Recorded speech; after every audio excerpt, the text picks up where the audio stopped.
Здравейте, аз съм Кристина от Фондация с усмивка напред и днес бих искала да ви разкажа една история. Историята на Александрина, от която получихме дарение от 1500 лева.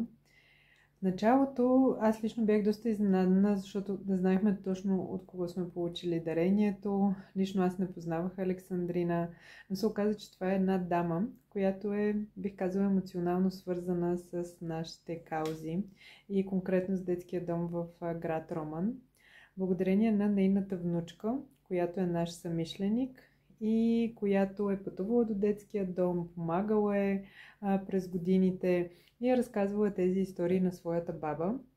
Александрина се оказа, че наскоро е претърпяла операция и въпреки това, че тя е на 90 години, слава Богу, тя се е възстановила и в момента е в добро здраве.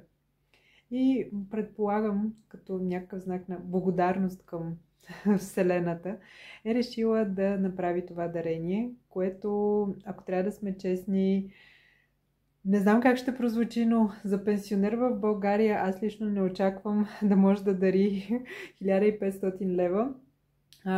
Бях изключително трогната, още съм.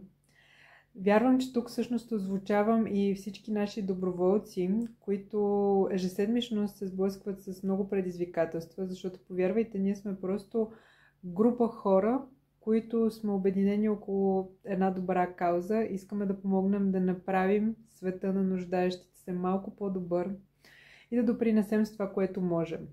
И като едни абсолютно обикновени хора, които отделят от времето си, буквално бих казала, това е свободното ни време, което даваме, имаме много предизвикателства, с които се сблъскваме. И в момента, когато видим такъв жест на добрина от 90 годишна жена, която даже не ни познава лично, това е толкова дълбоко трогателно, че аз още често казано не мога да повярвам с какво сме заслужили доверието, но ви обещавам, че ще направим всичко по силите си да го оправдаем. От сърце благодаря на всички, които вярват в нас, които по един или друг начин ни помагат и ни подкрепят. Това значи за нас много повече, отколкото може да си представите. Благодаря.